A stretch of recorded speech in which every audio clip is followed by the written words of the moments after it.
జమ్మూ కాశ్మీర్ ఉగ్రదాడిని ఖండించారు ఎంపీ ఈటెల రాజేందర్. భారత సహనాన్ని పరీక్షిస్తే తగిన మూల్యం చెల్లించక తప్పదని హెచ్చరించారు. ఉగ్రవాదులను వదిలిపెట్టే ప్రసక్తే లేదన్నారు ఈటెల.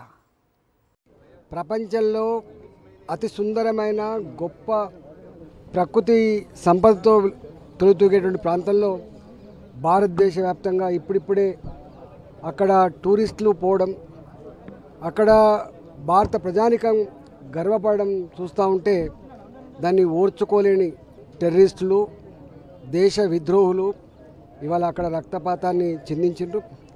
తప్పకుండా దీనికి మూల్యం చెల్లించక తప్పదని చెప్పి హెచ్చరిస్తూ ఉన్నాం. భారతదేశం సహనాన్ని, ఓపికని పరీక్షించే ప్రయత్నం చేస్తే రాబోయే కాలంలో ఏం జరుగుతుందో చవిచూడాల్సి చెప్పి హెచ్చరిస్తూ ఉన్నాం.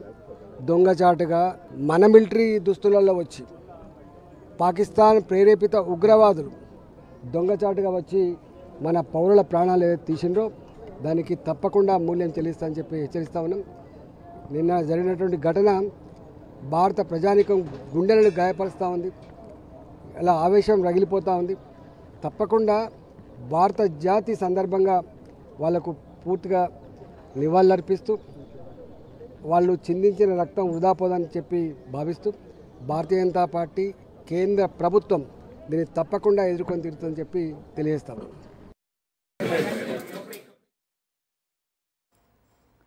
పహల్గామ్లో జరిగిన దాడిని తీవ్రంగా ఖండించారు బీజేపీ నేత రామచంద్రరావు. అమాయక టూరిస్టులను మానవత్వం లేని ఉగ్రవాదులు కాల్చి చంపారని, అన్ని రాజకీయ పార్టీలు, అన్ని వర్గాల వారు ఈ దాడిని ఖండించాలని రామచంద్రరావు పిలుపునిచ్చారు.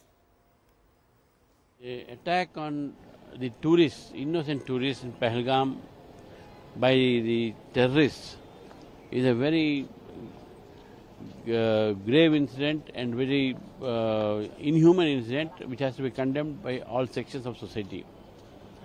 The terror activities in Jammu and Kashmir has almost come to zero. Only some sporadic one or two incidents are taking place, but this incident is definitely has a foreign hand behind it, and innocent tourists who are mainly from south who had gone to Pahalgam, and many of them were young couples who went to honeymoon there in that area, have been mercilessly killed. This violence has to be condemned by everyone. The terror has no religion. The terrorism has to be combated by all political parties, and I wish that at this hour of grief for the entire nation stands with them, with the families of the bereaved, and all political parties now should speak on one voice, that we are all against terrorism, and terrorism has to be condemned.